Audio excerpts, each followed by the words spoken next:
দেশের কৃষক, পশুপালক ও জেলেদের স্বার্থ রক্ষায় কোনো আপোষ করা হবে না। যুক্তরাষ্ট্রের প্রেসিডেন্ট ডোনাল্ড ট্রাম্প ভারতীয় পণ্যের উপরে অতিরিক্ত শুল্ক আরোপ করার একদিন পর ৭ই আগস্ট দিল্লিতে এক আন্তর্জাতিক সম্মেলনে ভারতের প্রধানমন্ত্রী নরেন্দ্র মোদী স্পষ্ট ভাষায় বার্তা দিলেন, अपने किसानों का हित सर्वोच्च प्राथमिकता है। দিল্লিতে এস.এম. স্বামীনাথন শতবর্ষ আন্তর্জাতিক সম্মেলনে বক্তৃতাকালে মোদী বলেন, আমাদের প্রথম অগ্রাধিকার হলো কৃষকের স্বার্থ। আমি জানি এর জন্য বড় মূল্য দিতে হতে পারে, তবুও আমি প্রস্তুত, ভারত প্রস্তুত। हर प्रोफेशन की योगदान से ही हासिल।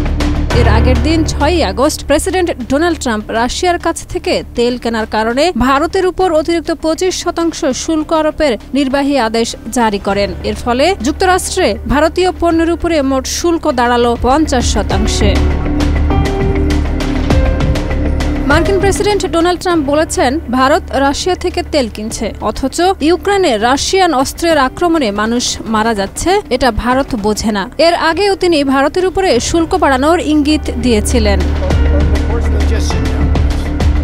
ভারতের পররাষ্ট্র মন্ত্রণালয় এই সিদ্ধান্তকে অন্যায়, অযৌক্তিক ও অগ্রহণযোগ্য বলে মন্তব্য করেছে। তাদের মতে, ভারতের জ্বালানি আমদানি পুরোপুরি বাজারের বাস্তবতা ও ১৪০ কোটি মানুষের জ্বালানি নিরাপত্তার কথা ভেবেই করা হয়।